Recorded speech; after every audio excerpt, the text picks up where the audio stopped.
when I see life and death very close up, because I work in the emergency medicine, I'm unable as a doctor to cure death. And yet there's a time then I sort of wake up, oh, the Buddha has cured death. The Buddha has understood death.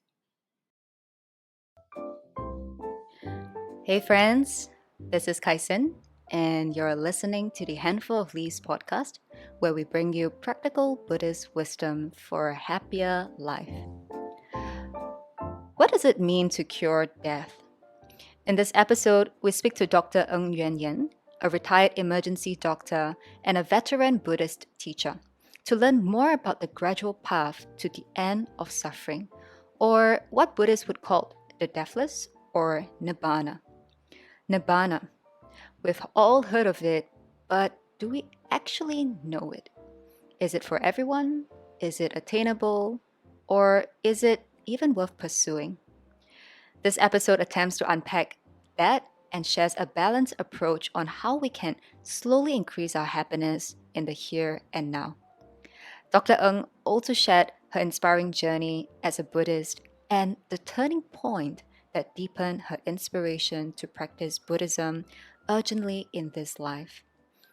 Tune in to learn more in this practical and insightful episode, and may you never look at clouds and pebbles the same way again. Hi. Hi. So happy to have you here, Dr. Yan Yan. So today we're going to talk about a really big topic on Nibbana, and I can't think of anyone better than you. And you came highly recommended by one of the Dharma teachers, Sister Sylvia. And perhaps we can start off this podcast episode by you sharing a little bit more about yourself and how you got in touch with the Dhamma. So I'm born into a Buddhist family. I'm very fortunate. From the very young age, I'm exposed to Mahayana Buddhism, and I remembered feeling extremely happy in the temple, especially when the devotees were chanting the Amitabha or whatever, and then circumambulating the temple. So that was when I was very young. And my mother sort of taught us to memorize the Heart Sutra and then to copy the Heart Sutra and to recite it often. But I don't really understand it when I'm young. But now, with exposure to the Dharma practice, I appreciate very, very much. And I think the discipline from my elder siblings, I'm the youngest. So the discipline helped me to restrain myself. So I learned how to restrain, and I study very well. So the family setting was very conducive to the practice. So eventually, when I was older, I took up medicine. And then subsequently, after my postgraduate degree in emergency medicine, I have more time to explore.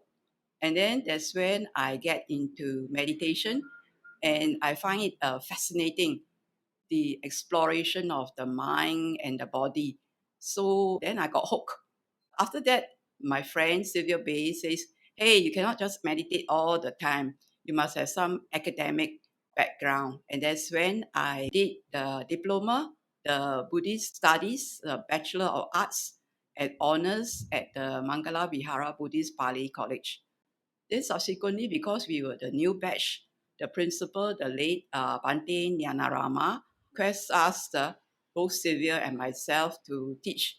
So I have taught for about 18 years in the Mangala Vihara. Initially, because there was very few teachers, we taught the BA students even. But subsequently, I taught the diploma students because I feel it's very important. The foundation of the Dharma has to be laid, has to be understood, so that from a foundation, you can venture elsewhere and you can be discerning. So this is my Dharma journey. I'm 67 years old already, and I've retired at 61. So although retired, I'm still busy managing my family, elderly siblings, which I'm very grateful to for all the help and guidance that they have given me when I was younger. So I love the Dharma and I try to practice the Dharma daily, moment by moment. And I have enjoyed the Dharma. I find the Dharma is so wonderful because it is what the Buddha has said that it will help you to reduce and remove your suffering. And what is the most important? To reduce suffering is to have happiness. So then you will get to enjoy the happiness of the nature or what it is, the truth of the Dharma. So this is my journey, and I'm very fortunate to be able to have the time to explore the depths of the Dharma. Wow, seems like you've come a long way since young until now, 67, still learning and teaching. I'm wondering for the concept of nibbana, that's the core of Buddhism. And I believe it's also the goal that Buddhists are trying to strive towards. Is there a change in your understanding of what it is when you first started out learning Buddhism and now? Oh, when I first started learning Buddhism, I was more intrigued with meditation. It's later on when I was taught about mindfulness of death and mindfulness of death that life is uncertain and that death is certain. And when I see life and death very close up, because I work in the emergency medicine, that I'm unable as a doctor to cure death. And yet there's a time then I sort of wake up, oh, the Buddha has cured death. The Buddha has understood death. I have to understand death for myself. The Buddha understood, but it's not me. So I felt very strongly that I have to understand death. And I then sort of understood that why the Buddha, when he see these four sides, he got this urgency to practice, to see an old man, to see a sick man, to see a dead man. And then these are the signs to remind us that we have to practice. Because as long as we are born, we will grow old. Every moment we grow old. And we will face with sickness like this COVID thing. And we will face death like there were so many deaths. And if we do not know the answer, then we go round and round. So initially it was just an interesting adventure. Then later on, when I understood more, then I find the urgency to practice, to know the Dharma for myself, that I then turn the goal towards the end of suffering. And that's the same goal as in Nibbana. So my goals have changed from beginning and then now in my later years. This goal, it is gradual. If you want it so much, it becomes an obstacle. So it is just like what the Buddha say, neither hurrying, neither tarrying.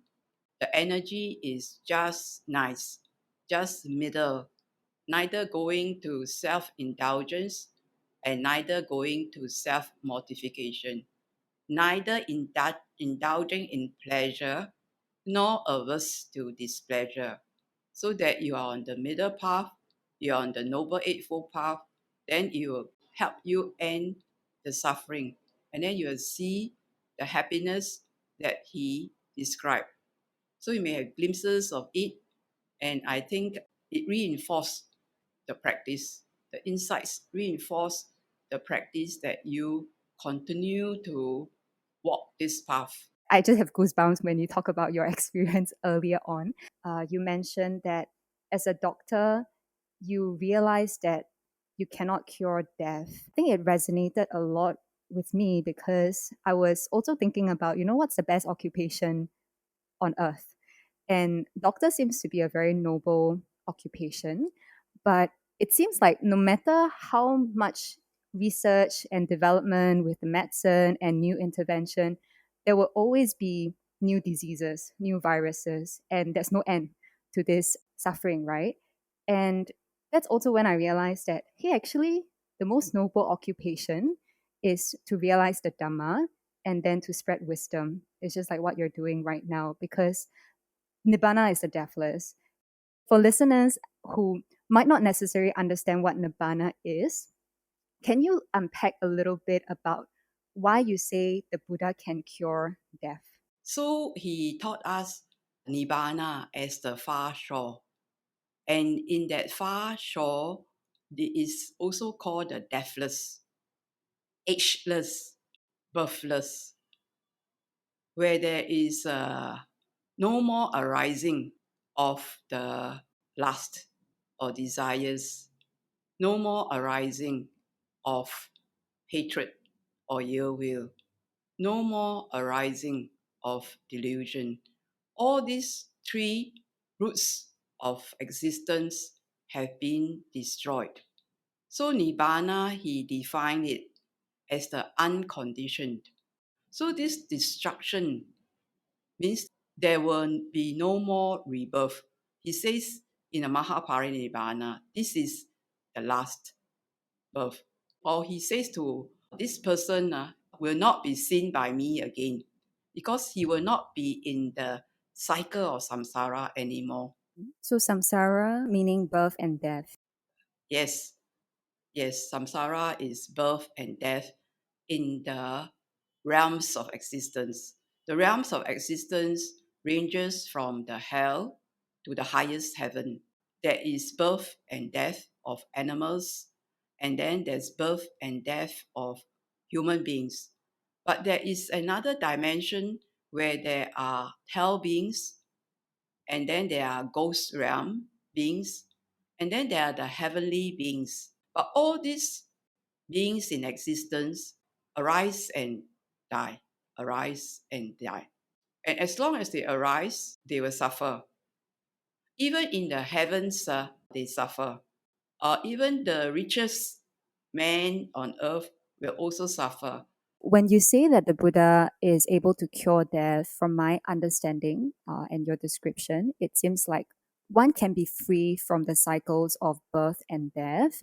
And by that, it is also being free from ill will, being free from hatred and delusion. Yes. Does it mean that a person needs to believe in birth and death and different realms in order to strive towards the freedom of suffering, towards Nibbana? We do not need to die to see the different realms of existence. We see people going through hell when they are suffering, when they move from war zone, they go into trucks, they want to run away, and they die in the process. Isn't that hell? Can you imagine so little food? You'll be like hungry ghost, and you are with, and people are passing urine and shit in a very small space. Isn't that hell? Actually, you don't have to go through war zone also feel like hell sometimes, right? Like hungry Yes, for success, there's always not enough and chasing yes, one after the next. yes. And if we look from a practical day-to-day standpoint, let's say if a person wants to be free from suffering, um, how can one experience that? The Four Noble Truths says that the origin of suffering is craving. If you want things so much, you need to have your sense pleasures from your sense objects. Then there is no end to luxury items. But if you can be satisfied with just the four basic things, with just food, water, nutrition, if you don't demand so much from yourself, wanting this and that. Be contented that there's a roof over your head, that medicine is accessible to you, that you are clothed decently. If you are contented, you can live a very simple life. Then you don't need to run after things, to be a slave to your desires. You need to go back to nature, to experience the quiet, the stillness, or walk in the park, looking at the sky, the, the clouds, the trees, smell the roses. There's a lot of joy in nature. You don't need the joy from material things. The joy in nature, you can satisfy your being because it's happiness, and happiness are free actually. Yeah. Actually, sometimes we get there already with all the material gains, but we are still not happy. Like you say, the richest man and the world monarch can still suffer. Does it mean that a person needs to give up everything in order to be free from suffering? Because I also do understand that the Buddha did say that worldly and material desires or gains, they can bring a form of happiness, just that it's not the most sustainable one. You cannot force, you have to do it gradually. So even you become homeless one or renounced one, the practice has still to be gradual. It doesn't mean that once the hair is shaved, the robes are worn, that there's no more craving. This craving is in the mind. It's a mind object. The clinging is in the mind. So you don't have to give up everything, but you have to give up only lust, hatred, and delusion. The delusion of that there is a self. Because delusion of a self will sort of like who is to attain. So you say, I need to attain.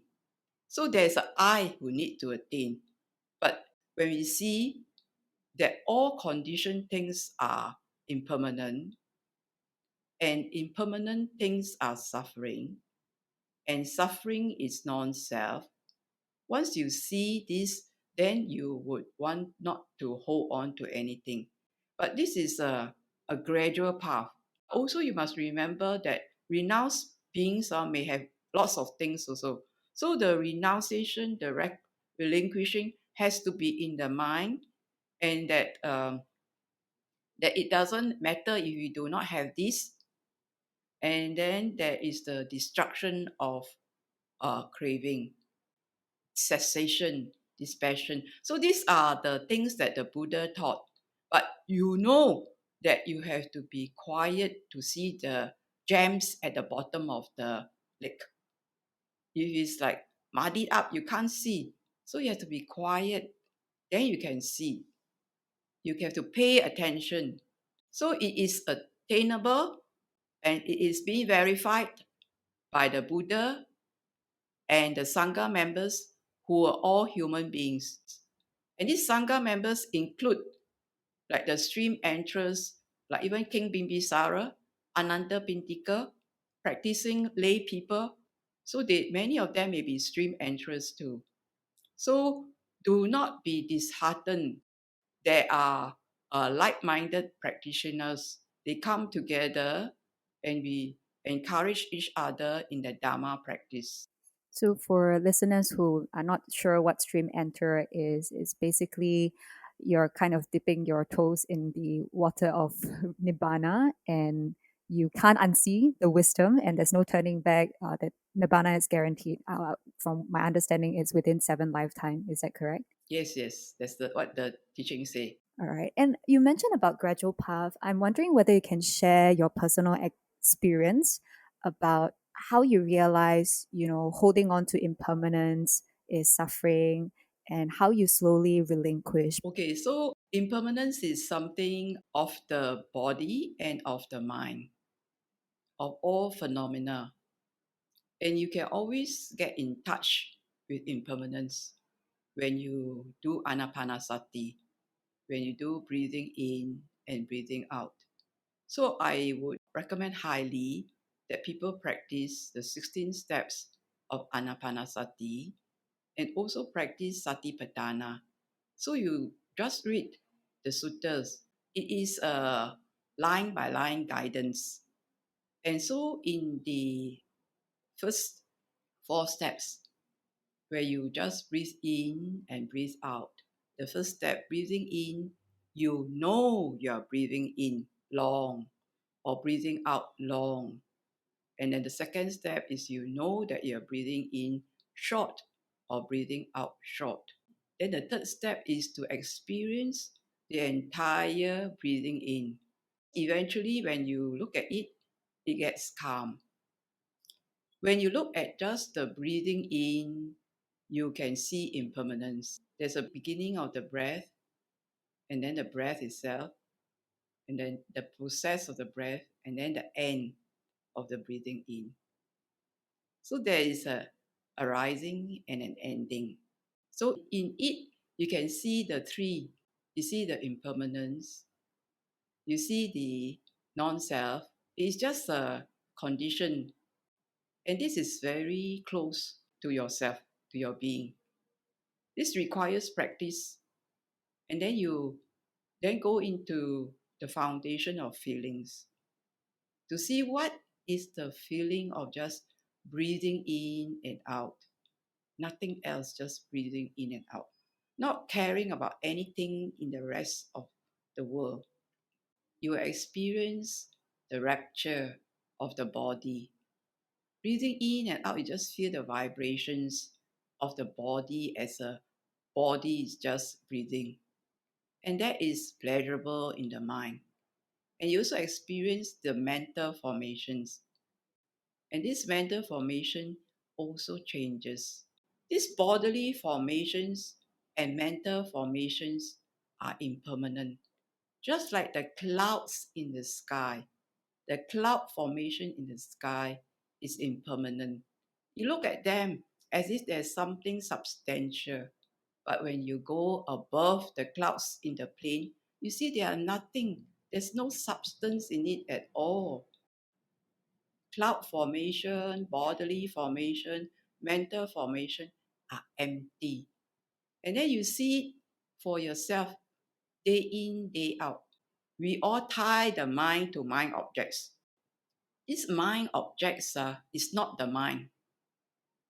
These mind objects are like the Buddha say in Satipatthana, the hindrances. It's like the pebble that you throw into the mind, but it is not the mind. The mind has a base that has changed, and even in the pleasurable states, it changes. So there's nothing substantial about it. But of course, experiencing the pleasurable changes is pleasurable. But you also know that these are impermanent, that there is nothing to hold on to. And most important, not to be caught up with the mind objects. And the mind objects are what? He very clearly stated the mind objects are the hindrances. So you see, hindrances are lust. So you throw a pebble of lust into your mind pool, the mind becomes colored. You can't see clearly. You throw the pebble of anger into your mind, it boils, you can't see clearly. If you throw a pebble of doubt, it's muddy, you can't see clearly. You throw a pebble of sloth, it's all heavily thick, like an algae infested weeds. And then you throw the pebble of restlessness and worry, then that pool, the mind pool, just sweep here and there and restless. You can't see the mind for what it is. So these are hindrances, and you have to see it for itself that if you do your practice or focus, you would not be distracted by all this, but you have to see them as mind objects that arise and cease, and it gets liberated, or it gets what they call release. So these are things that we see in the practice daily. When you walk, you see yourself moving, your activities moving. If you are mindful, your mind is peaceful. If you're not mindful, you get caught up, your mind is not peaceful. So these are caught up with mind objects. Yeah, I really like how you've made it so simple, right? The gateway to Nibbana is just as simple as with this breath. And by breathing in and out, watching, contemplating, you're able to see the arising, the ceasing, and so many more. And I think this is something that is very hopeful because I used to fall into this perception as well that Nibbana is something that is very far away, that I might not be able to experience, and it's always something else away from me, beyond myself. But you have, yeah, just given examples of how we can contemplate on this daily. And it seems like with all the different examples you have given, Nibbana, or the way to attain Nibbana or to experience it, really starts from stilling the mind. And then once that's done, I like your analogy of the pebble. You no longer use the pebble to create all the ripple effects. So you clear off the hindrances, you see things clearly as they are, and you stop clinging, you stop craving. And that's where you can really renounce, I think, from a mental level. And nothing very much can cause you distress despite external circumstances can be very chaotic. So I'm wondering from your perspective, what would make it worthwhile for people to chase after Nibbana? Because I have heard of people who would feel that Nibbana, it's not for me. You know, I am okay going through life's up and down. It makes me feel human to go through sadness, to go through anger, and peace is just a little bit too boring. If you suffer enough, if you really suffer mentally, then you want to chase after Nibbana. The Nibbana is defined as the end of craving, destruction of craving. And so we have to practice and to see for ourselves how craving make us suffer. And then you would want to end that craving. This suffering, you have to know it for yourself. So sense pleasures, like, hey, I want to enjoy life, man. I want to enjoy life to the maximum. But what is that? What is the enjoyment? That sense pleasure is fleeting. At the end of the life, there may be regrets, and that's regrets is not what you want. You want to know how to direct your life to ensure that you did the best you could do in this life, to carry on with just living life as in enjoying the pleasures of the senses, then it's just an ordinary being who doesn't know the teachings of the Buddha, the Dharma, and don't know that what he has potential in himself to realize that all this is just a wild game. It's unstable. It is a charcoal pit that you are led on to it, and that is like a blowing torch. That is the wind is blowing at you, and the torch you are burning. So he says your world is burning. When you're sick, you are burning. For that moment of sense pleasures, you are burning, and the person will be suffering, and that death is at the door, and life is just wasted. But then you have to walk the middle path. So knowing the gratification, the danger, the escape, one would want to escape from it.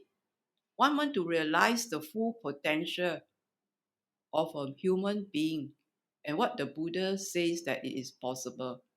So I think I don't buy it lah, that eat, drink, and be merry.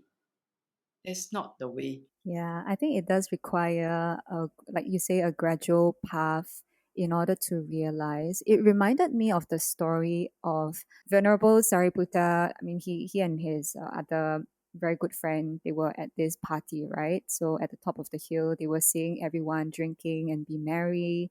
It's not that they haven't indulged before. I think it got to a point where they realized that it's fleeting and there's no point. That's when they went in search for the truth. And that was before they met the Buddha. And I really hear you in terms of saying it's only when a person really feel the pinch of suffering that they would try to find an answer. Yes. I'm also thinking maybe it's okay if a person wants to just go through life, going through the ups and downs. Maybe it just isn't time for that yet. And we can, plant the seeds, cultivate our mindfulness, and rather than taking a big leap to say, okay, we have to strive for nirvana, but on a day to day basis, how can we just relinquish bit by bit and be slightly happier? And then eventually, when the time is right, then we would see, oh, this is what the Buddha said about Nibbana. And then the roadmap is already presented to us, and we are ready to walk the path fully. Yeah, because I know sometimes people can hear like, oh, very serious, right? I have to give off my sense pleasure, cannot watch TV, cannot go party. Is it wrong? And I think it can scare a lot of people away. I think it's a middle path because some people need to distress. So I think some distraction, I mean, this is their way of distressing, but you want to have to be very aware of like where you may overindulge, where you overspend time on the handphone, on certain items. You must be able to regulate yourself. You must be able to restrain yourself. You must be able to discern what is important in your life. You must put time aside for the practice, sometimes just to be quiet. Of course, when you are stressed, it's good to ventilate. It's a way, but you must associate with good people. You must associate with good friends who wouldn't like lead you to even down a darker path. It must be friends who will like listen to you and then to encourage you and then to help you navigate back into a less stressful situation. So it is important to have good friends, listen to the Dharma, pay proper attention. It is gradual. You don't sort of like I don't want this become aversive. You might just develop an aversion. You cannot force nibbana. It will suffer because when you force, it's a one thing. So you will see gradually. You learn how to be mindful. Yeah. And I think it is individual because we all wake up at different times depending on the conditions. It depends on the conditions are right, then you provide you with more time to practice. But I'm just saying the extremes to say that you, if let's say you indulge too much, this is the problems you have. So it's to understand the limitation of sense pleasure and always knowing that, let's say, if we get too carried away, Nibbana, the gateway to it, it's just here and now. It's not exclusive, it's available, and it's also possible to attain. To me, I feel that's very hopeful and that's very inspiring. It's kind of like a home that we can always turn to. Yes, yes. That's why you take refuge in the Dharma, the Buddha, the Sangha. And that this Dharma of Nibbana can be seen. Sanditiko, Akaliko, Ehipassiko, Opanaiko, Pachatam Veditabu, Vinuhiti. If cannot be seen, if Nibbana cannot be seen, he won't say this. He says Nibbana can be seen. The end of craving can be seen. The wise for himself. The journey has to be walked by oneself. And be very fortunate you have good friends to walk on this journey, to encourage you on this path. Definitely. So to be experienced individually by the wise and, turning inwards. Thank you so much for all your sharing. I really like how you started the podcast by saying that there is something beyond death and it is possible. It is a gradual path. And you also provided some of the key steps to do it on a daily basis, anchoring on our breath, contemplating on impermanence. I think these are very quick action steps that our listeners can take away. And regarding the point on it is possible to experience the Dhamma, we talk about the triple gem. So we have the Buddha, his teachings, the Dhamma, and the Sangha. It is precisely because there are disciples and there are individuals who saw the Dhamma, realized what the Buddha realized, that we have the third jewel, which is the Sangha. And there are enlightened beings around the world, and they're just like testimonies and role model for us to look up to and say that, hey, if they can do it, we can also do it. And how we go about it, of course, is at our own pace. and based on our own causes and condition. So I just wanted to end off with that. And any last words from you, Dr. Ng Yen Yen? No, All right. Thank you for sharing your wisdom. I thank you for inviting me. Sadhu. Sadhu, sadhu, sadhu. And that's a wrap for this episode. My key takeaway is that life is uncertain and only death is certain. If we heedlessly indulge in the pleasures offered in the world through our sight, taste, hearing, touch, and smell, we seek refuge in unsatisfactory and unreliable conditions. And we may live a life full of suffering and one that is filled with regrets. The Buddha offered a system, an education out of suffering that is achievable and attainable. May we all plant the seeds and conditions for our awakening, and may we take refuge in what is beyond birth and death. If you've benefited from this episode, do share this with a friend and leave us a 5-star review wherever you're tuning into this podcast. Till the next episode, may you stay happy and wise.